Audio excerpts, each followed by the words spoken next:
Walker, an old friend of mine. Good to see you, Barry. Good to see you, Paul. Barry Walker has done a lot of things in his life, including a blues guitarist and a gourmet barbecuer.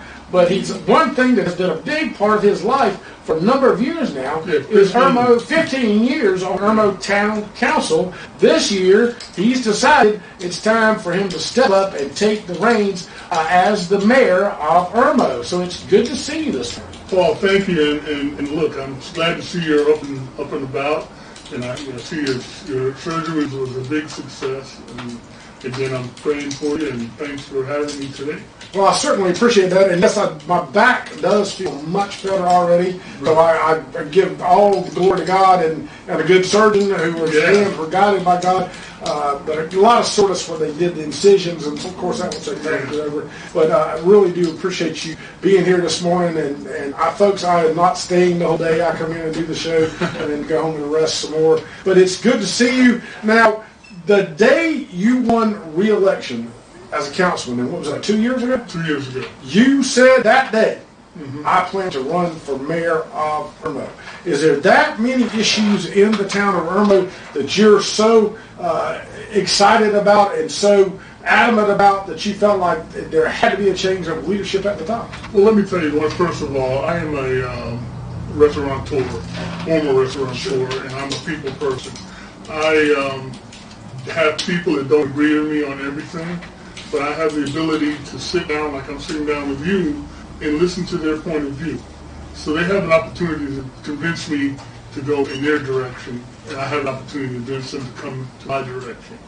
That's missing in the mayor's office today. We have a mayor that's poignant. It's my way or the highway. I have a small group of supporters. He has a majority vote on council, and he thinks that because of that, whatever he wants to have happen, it's a dictatorship. It's him acting as a king, if you will. And hard to be. And he can make these laws and make these statements that are just really outrageous. And when the citizens come to talk, to tell us, the council, what they are feeling or what their issues are, he can shut them down and not have them speak, which is just totally outrageous as a town of Irmo. Well, now, he's been, 2 or 3 terms? This is his second term. He's finishing his second term. Right. He's finishing his second term, going into his third. A lot has happened during that time that have come from him saying things and doing things that had a lot of explaining to do later on. And one that comes to mind right away is the parking. The parking on the front yards. Right. That was a huge issue in Irmo. It was actually started being enforced not the summer we just got through with, but the summer before. Right. But it has created a lot of issues there. Y'all continually had to go back and relook that ordinance because it was sort of, as you said, this way or no way, and then suddenly, we didn't think about that, or we didn't think about that. Right. So that is one that has been sort of one that has separated the community, if you will. Absolutely. How is it going with that now, and what would you have done differently? Well, let me tell you, first of all, Irmo is 13,000 residents. We're not just one subdivision. I live in an HOA in the town of Irmo. We have HOA laws that say you can't park on your grass. I can't even cut down a tree unless I get permission by my HOA. But I bought into that. I pay a regime fee every year for me to have the right to have them tell me if I can cut down a tree. And that's what you want. That's what I want. Yes. People in Friarsgate did not buy into that HOA concept. They bought into a neighborhood concept, and there's certain laws that we have to maintain, but they didn't buy into the strict HOA concept that says that you can't park on your grass unless you get permission from the town of Irmo to do that. Now let me give you an example. We passed that law 2 years ago, and I fought against it, but again, I'm only one vote on council. Sure. And I couldn't muster enough support amongst the other three council members, to come on my side. The law went into effect, and they didn't take in consideration people with handicapped or disabled people. So when somebody has a handicap sticker on their car, or a plate, on their car, they would get hassled by the police saying, "Hey, you're parking on your grass." And the guy said, "Well, gosh, I'm disabled and I have to get closer to my door to get in my house." That shouldn't have happened. That should have never been happening. But in our law, we didn't take provisions, or we didn't take into consideration handicapped, disabled people, veterans, stuff like that. Well, we amended the law to handle that. But we didn't go far enough. This summer, a friend of mine passed away. They had a funeral, of course, in the neighborhood, and they had a bunch of visitation going on. They actually had to call the police department to ask them to not ticket the people parking on the grass during that bereavement period. Because they had so many people come to visit them, and they didn't have enough parking on the street and in the driveway, so they parked on the grass. Well, that shouldn't be. You shouldn't have to call the Irmo Police Department to get permission to have a funeral bereavement and have people parking on your property. Same thing. Lady was having a barbecue, a graduation barbecue for her child. I got an email saying, Councilman, what number do I call to get permission to have people park on my grass for the barbecue? And I said, you don't have to call anybody. Well, I don't want to get a ticket. Tickets are $1,087. Right. The abatement warnings are, it's just that. I said, well, wait a minute. You telling me you're calling me to ask me that question because you're in fear of getting an abatement notice or a ticket? I said, that has to stop. And the way it has to stop, we need to fix this law. This ill-conceived, oppressive law that we put in place that says you can't park in your grass on your property because we're trying to make our neighborhoods better. And it's not the entire town. It's one particular subdivision, Prior Street. And it was not an issue where it's not hard to solve because you looked at it with common sense and said, well, this lady needs to park close to the door, or they had a funeral. I can see for the next 3 or 4 days people coming in and parking on the wrong. As long as reasons being used, it seems like case basis. And that's what you advocated. That's exactly what I advocated. I understand the law. I understand what their intent was. That's to beautify that subdivision. But you have people in Prior Street that have a 2-car driveway, no garage, and they have 4 kids with cars living in that house, a 3-bedroom house. And everybody's got a car, everybody's going out at different times. Sure. There's nothing wrong with parking parallel to your driveway on the grass. But with this law, you can't do that. You have to build another driveway so you can park parallel to your driveway. And this all came out of complaints out of Friars Gate about people parking haphazardly. No, this all came from Hardy King and his council, 2 council members, wanting to beautify the neighborhood or wanting to increase the property values based on aesthetics and not safety. That's what it's came from. All right, I got you. So that happened. There's one particular one that was all over the media because it got Irmo sort of sideways with the federal government. Tell me a little bit about what happened there. Our illustrious mayor, our zoning commission, denied a lady a variance for building a carport. Now, you would say that, okay, on the surface, that's maybe she didn't follow the zoning laws correctly. But the problem is, this lady was handicapped. And she told him that I'm disabled, I'm handicapped, I need accommodations to build this carport on my property at my expense so I can get out of my house without having to worry about slipping and sliding when it's raining or frozen water or frozen, in the wintertime, leaves on her driveway or her steps. She wanted a way to get in and out of her house, didn't have a garage. Well, our great ZBA committee said, we don't think, you didn't qualify. The zoning laws are clear that you are not qualified to have a variance to build this carport. Well, the lady said, well, I don't think that's fair. She went to HUD. Right. And wrote Housing and Urban Development. Right. In Atlanta, and they said, okay, we'll take a look at your case. HUD called Irmo and said, Irmo, what's going on? This lady wants a carport, you got denied. Tell us what your thinking was. Well, Hardy King and the ZBA people said, we're not going to talk to you if you give us a subpoena. And they said, really? And so all we want to know is what's... So they were just asking questions. They were asking questions. They just want to know, investigate it, they want to know what's going on. So because the Hardy King, his rudeness, says, well, you give us a subpoena and we'll respond. She said, the HUD lady said, okay, DOJ, I think there's some systemic racism going on down here, discrimination going on down in Irmo with people with disabilities. Well, DOJ in Washington got the case, and then DOJ called us and said, Irmo, what's going on? Why are you discriminating against this, allegedly discriminating against this lady with a handicap? Hardy again said, we're not talking to you unless you give us a subpoena. So DOJ said, okay, here's a letter, here's a formal letter stating what we want and what you have to do. And if you don't comply with this in 30 days, we got this letter back in December or October last year, you don't comply with this in 30 days or respond, we're going to have a federal lawsuit about the systemic discrimination that Irmo is facing against handicapped people and disabled people. Sure. So, of course, we turn this over to our attorneys, our Smurf attorneys, and they say, okay, we'll handle it from here. We'll litigate this in court. So that's 3 years ago now. How did it ever have to go to court? As the mayor, it would have never gotten that far. Yeah. All they want to know is what was our thinking, what was our reasoning. But because of the arrogance of our present leadership, now we're faced with federal United States of America versus the town of Irmo, which is embarrassing to the United States of America is coming after little Irmo. And really, to me, that's called rocking chair diplomacy. You know, it's two people with good sense sit down in a rocking chair and they work it out.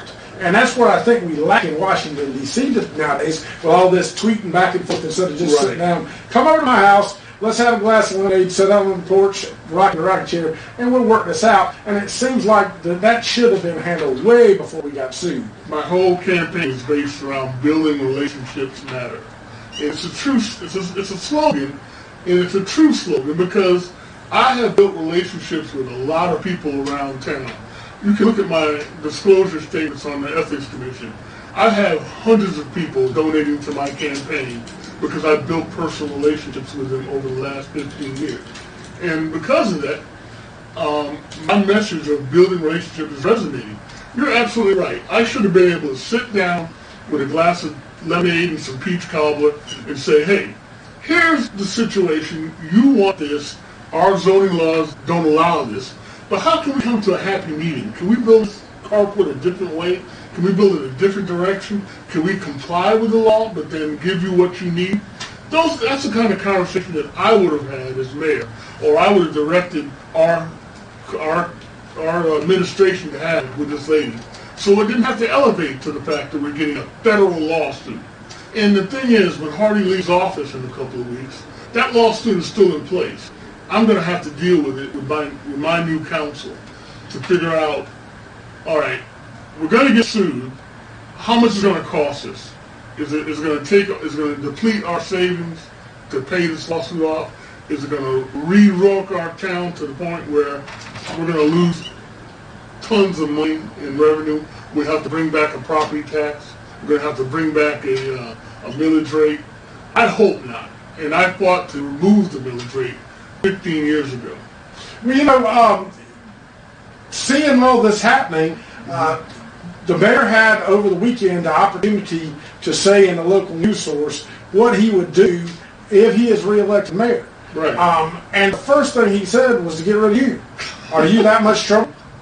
I feel honored that the mayor looks at me as a priority of him getting reelected. That way,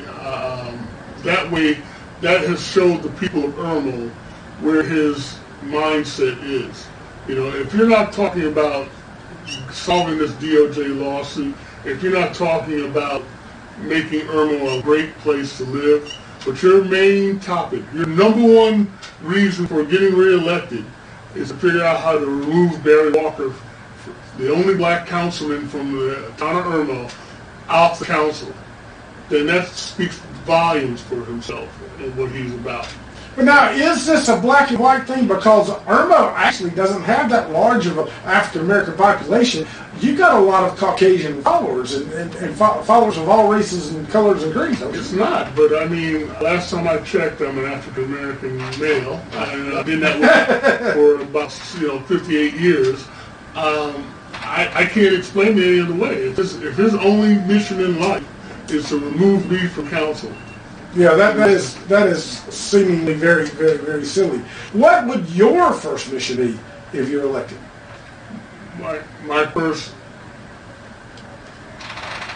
We got a fire coming in at 219 South Lake Drive, so just be aware that the fire department is en route. A number of fire departments are up to 219 South Lake Drive for a fire. Sorry, go ahead. What is your number one priority when you take off? My number one priority is to build relationships, to repair the burnt bridges that has happened over the last 4 years. We have a Chamber of Commerce that doesn't respect the town. We have the Irmo legislature doesn't respect the town. We have a number of relationships we've built across the city of Columbia, the Lake Murray country. Cal City, Lake Murray country, yeah. All those people have basically got bridges burnt with this current administration. And my first 6 months is probably going to be to repair those bridges or attempt to repair them. Well, how do you start that? Do you have a town hall meeting and bring everybody together and let them air their differences? Do you poll people? Do you talk to leadership first? Where do you start? Well, let me tell you, I'm a councilman and I'm also a chef. And I play guitar. Yes, blues guitar. You start this process by bringing over a peach cobbler, inviting him to a lemonade and tea, and say, hey, this is what I want to do to make us to be synergistic with our community. We want to build a community that's cohesive together, build a community that you can talk to Chapin, you can talk to Lexington, you can talk to Columbia about issues that affect your town. And the way to do that is to sit down with them and say, hey, I'm open to have that conversation. I'm open to have y'all input. I'm open to hear your input. At the same time, I want you to hear my input. Because we got issues that overlap each other. City of Columbia runs the water department and the sewer department in Irmo. Right. We have another company, Blue Granite, that does sewer and parts of Irmo. Used to be Carolina Water. Yeah, Carolina Water Service. Well, we have situations where Carolina Water Service keep jacking up their sewer rates to the point where a lady called me and said, Mr. Walker, I got a sewer bill for $85 for sewer fixed, and my water bill is $10. Now, why in the world you got a $10 water bill and an $80 sewer bill? There needs to be some kind of a collaboration between the City of Columbia water and volume and the Carolina Water Service, Blue Granite's billing. That's not happening. But with the power of Irmo, 13,000 residents, and the power of the mayor's office and the council, we can tell Blue Granite, look, you need to get the feed from City of Columbia, get their water bill, and then you need to pro-bill these people based on the volume, not on a fixed price that's ridiculous. This poor lady has to pay a $80-something sewer bill, and if she doesn't pay it, they cut her sewer off. So I could have been living in my house in Irmo, right, had the surgery, and had to go to, say, rehab for a month, right, lived there, not using any water at all. My sewer bill is still going to be a fixed rate. $85. Goodness gracious. Yeah, that does not That seem needs to be fixed. And that's something that you can fix probably by sitting down and talking. Absolutely. And if we don't sit down and talk and it doesn't get fixed that way, then we got other measures to take. We have the Public Service Commission. We have the state legislature. But we don't have to get to that level. We can have this conversation like we're having right now, and that's what I tend to do as the mayor of Irmo, is to have this conversation and to put those committees together to look at those things. Because I can't do it alone. I need the entire town to back me, to come with me, and to be on these different committees to help me get this done. Well, now, it sounds to me like you're ready and willing to do this work. You're really more than willing to get started right away. You've got some things that you're ready to jump on right away. That's a lot of it is just sitting down and talking and listening to people's concerns. Right. What would be the first thing that you're looking at right now, from your perspective, that you could do quickly that would change the lives of the people of Vermont? Well, quickly, we need to fix our zoning issues where we're allowing high-density zoning residential dwellings to be built in commercial areas. That was a flaw in our system. It was a flaw that I didn't realize has impacted the town the way it has. We need to immediately remove. Right now, we can build 16 residential units per acre in general commercial zone areas. We need to bring that down to at least 4 right now until we can get a handle on our infrastructure impact, our infrastructure needs, and what happens when you build large developments in general commercial areas. Now, that doesn't say we don't want or we can't build apartments in Irmo. We have zoned areas where you can build 10 units per acre in residential areas in Irmo, and there is land available to do that.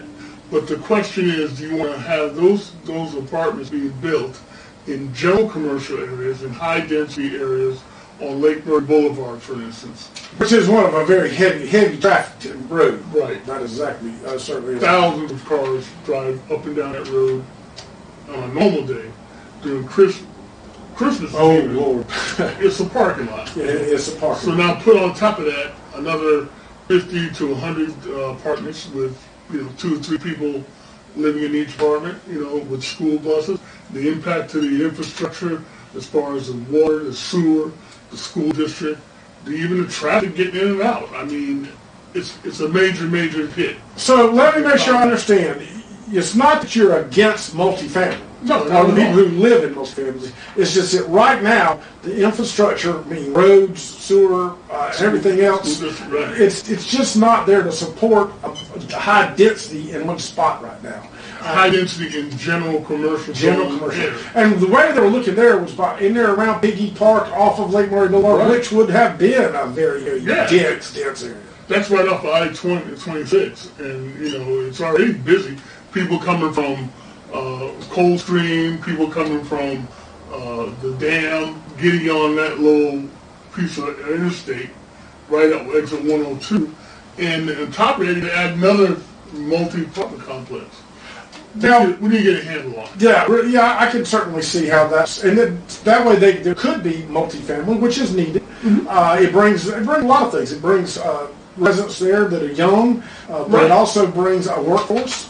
Right. Oftentimes people that live in these modest income homes Right. bring good quality workers with them. A lot of them, certainly there are jobs around for those kind of people. We're always looking for people in the service industry. As you said, you were in the restaurant industry, so you know how hard it is. So that certainly seems to be a top priority. One of the things that is so unusual about Irmo, and we have a few towns in the county like this, but none that has the unique issues that Irmo did, is how many counties you're in, and how many municipalities and other governments you butt up to, or how many other people you have to work with. But by the time you get through with Irmo, you're working with Richland County, Lexington County, Lexington School District 5. You are working with the city of Columbia, which is your neighbor. Right. You are working with the rural areas, like out towards Ballantyne, where the Ballantyne area where the Walmart is. Right. You've got the Recreation Commission. You've got water. You've got the Irmo Fire District, which is a whole other governing board. Right. And so you have got lots of people. These are the mayor's job is not a full-time job. It's not a job that pays very well. This is going to take a lot of time and commitment. I mean, I've heard of open door policies, but it looks like yours may never close because you've got a lot of people to talk to get all this on track. Well, the good part about it is I'm retired from the restaurant business. I have a lot of time to spend on this. I've been blessed to have a great wife, great family. We live in a modest home. I have built a lot of these relationships up personally over the last 15 years by myself. Again, I want to extend that relationships to the entire community. Like you said, we're building a new fire district, a firehouse down the street from where I live at. That's going to help my fire rates, my insurance rates. It's going to help the whole community. And the fact that we were involved in making that happen as a town is a good thing. That's the kind of stuff I want to bring to the town. I want to make Irmo the greatest place to live, bar none, in the country. I want people to move to South Carolina and say, I heard this place, Irmo. Can I look at living in Irmo if they're going to be working in the Columbia area? Because that's quality of schools, the quality of life, the proximity to Lake Murray, the proximity to I-26, I-20. You can get to Atlanta from here, the proximity to the airport. You can get there from here, But I want them to live in my town because we have the best quality of life, the best leadership, and respectable leadership that you can find anywhere in the country. Well, let's talk about quality of life. Of course, Lake Murray is very close by, which is a huge quality of life issue, and certainly brings a high quality of life. You've got a great new park with an amphitheater in it, all these beautiful things there. Tell us a little bit about that and how that came to be. Oh my gosh, yes. I have several families that call me on a daily basis that, oh, thank you, Councilman, for building this park. And I didn't do it by myself. I like to take the credit for it, but I didn't do it by myself. The council that we had previously voted to spend the money to do it. It started out to be $1 million project. We got the land for $200,000, which was an unheard of 14 acres in Irmo for $200,000. It was unheard of as a price. But when we got the project started, we budgeted about $1 million, $1.2 million for the project to get it done. And people kept saying, oh, we want to add more amenities to this project. So it morphed. It morphed from $1.2 million to about $2 million, $2.3 million. Because we added picnic shelters, we added another playground, we added security cameras throughout. I mean, a lot of amenities to make that the most ideal park we can. At the same time, I was instrumental in convincing Palmetto Health, or Prisma Health now, to buy into building our amphitheater, which is a big amenity. Right. And they said, okay, we'll give you $125,000 to build an amphitheater. All we want you to do is put the name Prisma Health Amphitheater on the top for the next 25 years. Yeah. I said, well, that's a no-brainer. Yeah, that's very common. You know, and we did it, Colonial Life Arena. Sure. Well, we have a Prisma Health Amphitheater. Well, all those amenities that we got naming rights to was a kickback, if you will, to build a park. But I have several members of the community that says, oh, you only said it's going to cost $1 million to build this park. And then you lied to us, and now it's $2 million. But we didn't have a tax increase to build it. It was something that the community wanted, the community needs, and we got other partners to pitch in to get naming rights on things. So you're staying in the black, and yet you've got a nicer park that costs more money, but it costs more money because everybody kept adding a little piece to make it nicer and nicer and nicer. And I'm proud of it. So I get blamed for spending $2 million, which I could have done by myself, but I'll take that hit. Right. Blame me. I'm guilty as charged. I spent $2 million to build a community park. If that's my legacy to the town of Irmo, I'm guilty as charged. Yes, I did spend that, but it's left a beautiful venue, the jewel of the Midlands, in that park. And we need to do more activities in that park. And I believe with the new council people running, they seem to be actively wanting to do more events in that park. And I'll encourage that, because that's what the type of things is going to bring the community together. Whether you're a park goer, whether you have little small kids, whether you like to listen to good music, something is going to bring you to that park at night. And we're going to do events there next week. We have a trunk or treat going on. We have an Easter egg hunt in the spring. Those are events that are community driven. It's in the park that I'm blamed for spending $2 million for. So are there other parks, and how are they? Do people enjoy them? Because Irmo's got to be a sprawling place. Absolutely. In shape, it's really stretched out. We got 3 major parks in our town. We have the Veterans Park that a lot of people don't know about, but it has workout facilities throughout, a workout circuit throughout the park. That was a park that was basically given to us by one of the doctors in Irmo. He donated the land for 3 acres for nothing. Said, here, Irmo, you want this? And he gave it to us, and we had the Irmo Arbor Day Committee help develop it by buying the bushes and the grass and the sod and the landscape equipment and the workout equipment. There was a collaboration, again, working with other people, building relationships to do stuff together. And we ended up building a Veterans Park for about $50,000, $60,000, and we got grants for it. So it didn't really cost us too much money to build it.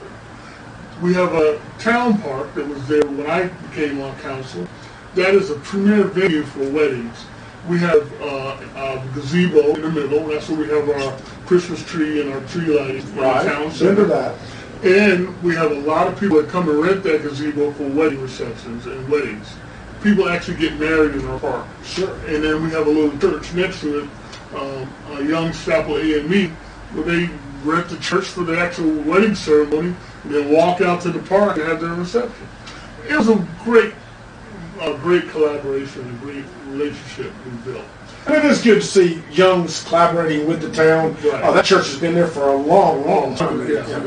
So that's certainly good to see them doing something young, refreshing, and fresh there and help be a part of the town. Irmo, over a few decades, has changed dramatically. Right. At one point, it was the suburbs for City of Columbia. Affluent people moved out there. Michael J. Mungo began building. Right. He built smaller homes in some areas, but bigger homes in some areas. Now those folks have aged. Right. In fact, I talked to Chief Phil at the Irmo Fire District not long ago, and he told me, he said, we're putting up handrails now. And I said, well, Mike, what does putting up handrails have to do with putting fires out? He said nothing, but he said, but if we don't go help these individuals now, we'll be there at 2 o'clock in the morning picking them up when they fall in their bathroom. Cool. So if we can help, we're going to help. Right. There is a lot of businesses as well that need to be revitalized. New storefronts. Some are still there, but they're in disrepair. Is there some plans that you have in mind, at least giving some thought to how to change Irmo into what it was a comfortable, cozy bedroom community for the city of Columbia? Well, let me tell you something. I moved to Irmo because of two things: the school district and the proximity to Lake Murray. That's why I moved to Irmo 20, 30 years ago. Yes, you're right. Irmo's got an aging population. Those people are not needed cared for, but they need to be understood that we have to do things to make their life safer and make the quality of life more cohesive. You mentioned Chief Sonner for putting in handrails. Well, we have groups of people that have groups that go around and does service projects at no charge to the people, especially elderly people. No charge service projects. That's something that I would like to promote in the town. Not that it costs the town any money to promote it, but to have that available. Helping Hands, I believe the name of the group is, they go out and they'll actually cut the grass on the people that are elderly or disabled. Sure. They will fix handrails if there's a broken stairs. They will help repair that. These people do this at no charge. They accept donations, sure, but they don't charge anybody. If I have a light bulb out at my house and I can't reach it, they'll come and change the light bulb for you. And these are citizens. That's what they do. And that's the kind of stuff we need to be promoting. Look, you live in our town. We got people to help you if you need help. We got organizations to help you if you need it. Not to be worried about kicking Councilman Walker off of council. That's his number one priority. Not to be worried about, oh, we're going to fine you for parking on your grass. That's not what we need to be concentrating on. We need to be concentrating on things that's going to build a community. There needs to be a synergistic relationship between the school board and the town of Irmo. I know they're two separate budgets. They have a much bigger budget than we do. They have a huge tax impact on our town. But guess what? When you move to Irmo and you got the number one quality school in the country, and you don't have to pay for private school, that's what you want. That's what you want to send your kid to. Your kid can leave this Irmo Lexington 5 school district, and they can get a start in life. I'm going to tell you quickly about my child. Sure. I have to brag on all of my kids, but I'm going to brag on my son first. My son was diagnosed with ADD, and FDD, and KDD, whatever the acronym they wanted to give him. They wanted to give him pills. And I said, no, you're not going to give him pills. You're going to teach my son the way he learns, which is the way my mama taught me. I had ADD, but I also had a belt across my butt, which got rid of that ADD pretty quick. That's how that medicine used to work. That medicine worked well. Well, my son, he got into the special IEP program, which is individual educational program, from the time he was in 6th grade to the time he graduated high school. Do you realize that my son, at the age 16, before he got his driver's license, got his pilot's license? Really? He was flying to Myrtle Beach for a hamburger to get time. and fly back. And he had got his pilot's license before he got his driver's license. Now, today, at the age of 29, my son's on an aircraft carrier in Nimitz, working as an aviation technician's mate, working on F-18s, and he's flying on the weekends. He's in California right now. So he obviously can learn. Right. There's no The doubt. school district did that for him, gave him his start in life. My daughter, my youngest daughter, Brittany, she was the brains of the family because she went on to graduate Irmo High School, topper in her class, went to Wofford College in Spartanburg, $55,000 a year college, and I didn't have the money. I had max on Maine. I was barely trying to make ends meet. She went on full scholarship to Wofford College, graduated topper in her class. Today, my daughter is a PhD candidate from the University of Illinois in chemistry. Goodness gracious. So I'm waiting to get on her payroll now, but I haven't quite gotten there yet. Yeah. But Dr. Brittany, Dr. Walker is a product of the Lexington 5 school district. That's what you want. That's what I want to bring other people to say, hey, you can be like my family. Be like Mike. You come to this district, raise your family, put them in this school district, live in these quality homes that we have, in this community that has a caring community that will come out and help you if you need help and work with you if you don't. That's what we need to promote, and that's what I want to promote as mayor. That's what's going to make our community great. You know, I know a lot of people that work for him. I know Whit Klein. I went to work. Right. I went to school with Whit Klein at Chapin High School. Oh, okay. Of course, Chief Perry, Captain Courtney Dennis, great people at the police department, people at Public Works. You've got a lot of great employees there at Irmo that really do a lot of great things for the town. Is there something that you'd like to see strengthened if you become there? I do. I want to see our staff think outside the box. They, for instance, the police department has budget needs, and they put their budget in every year. We look at it, we vote on it, and we pass them. They got the biggest chunk of our $6 million budget that goes to the police department. I want them to start thinking outside the box. How can they do a lot of things they want to do by going out and getting grants, getting involved with partnership with other agencies? You know, don't look at the square box that says we're confined by this budget we submit to the town of Irmo every month. Look at the bigger picture. If we partnered up with City of Columbia, or if we partnered up with the Lexington Police Department, and we did cross-training, cross patrols and stuff like that, is that a way we can increase our visibility as in the police area and at the same time maintain our budget constraints but have more impact on our community? That's one of the things I want them to think about. Our town hall, we have not went after grants at all. We don't have a grant writer. We don't have a person that's responsible for communicating what the town is doing to the citizens. We have a Facebook page that occasionally we'll post something on there. Occasionally we'll broadcast our council meetings on our website, but there's no concerted effort to communicate what the town council or what the town is doing to the citizens. We need to fix that, and I think we can fix it if we have the right leadership in Irmo to do it, to say, hey, your priority is not to worry about the day-to-day nitpicking stuff inside this box. I want you to look outside the box and figure out how we can use social media. It's a two-edged sword, but use social media to get information to the people. Use social media to broadcast what we are doing in the community, and use social media to receive information back from the citizens in the community. That's something we can do, and it won't cost anything because social media is pretty much free. Sure. Let me ask you. We only got about 7 more minutes to go. Going into this thing, you've got 15 years of experience on council.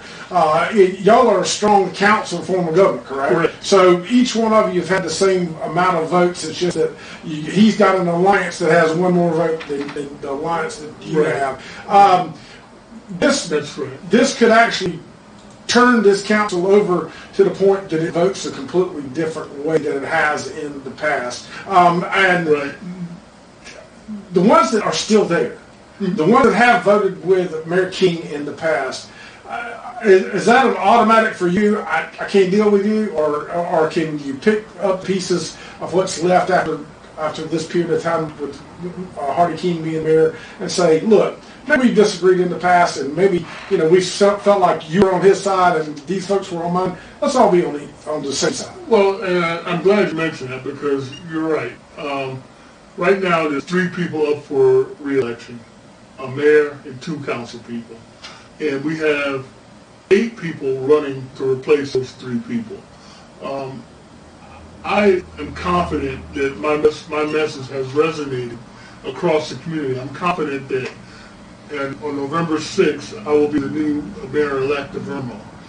That being said, as the mayor-elect of Irmo, and if by chance I get to retain the 2 council members that were there before, we have an opportunity to work together now to solve problems. It never should have ever been a 3-person council. Irmo is made up of 5 separate council persons that should have been made to work together to come to conclusions on issues. When you have a 3-person council, that's a majority vote every time. 3 is greater than 2 every time. So when you have somebody that runs together as a team, 3 people, well, that should send a red flag to everybody. These are people not running as a council. These are people running as a dictatorship because they're going to always vote together. Well, I want to break that dictatorship up. I want to have 3 individual new people on council that will basically evaluate the situation, look at the issues, and vote their conscience based on what the citizens have given them feedback for and what they've heard from their constituency, my constituency, what they want to do. But not have a lock by having 3 people running as a team that will always vote together as 3. Because remember, 3 is greater than 2. Sure. So what you're saying, if this is an issue, this water bottle was an issue, right? You want every time that an issue comes up, you want them to look at it from a zero base, where they're looking at this thing and this issue. Not, well, if Barry likes it, I'm not going to vote for it. Right. I mean, because that has happened in some local governments. I want 5 separate people looking at that water bottle and coming up with 5 separate opinions, and then we sit in council in public and say, okay, these are our 5 opinions. Now, how do we solve this problem? And I guarantee you, if that happens, by the end of that conversation, we would have come together as one cohesive group and say, we have 5 different opinions, but as a group, we have decided that that bottle needs to be recycled, and that water needs to be pure. And we don't, that's what we need to do. Sure. So you come up with consensus, you take a little piece of everybody's ideas and put them together to solve that problem or issue. Building relationships matter.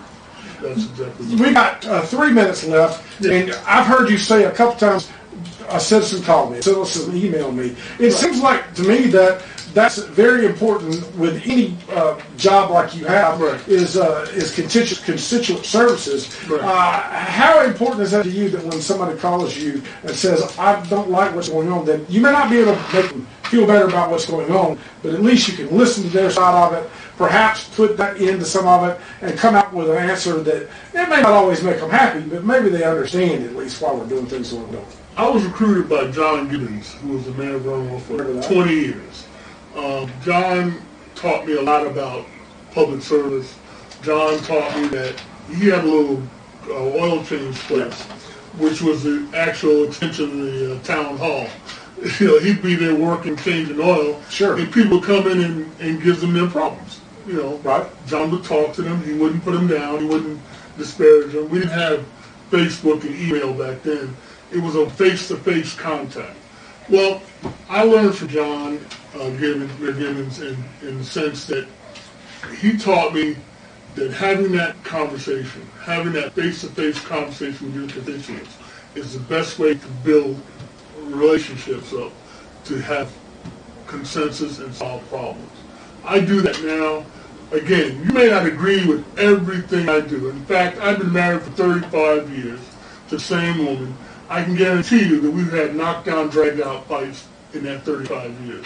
But the bottom line is we still love each other, we're still together.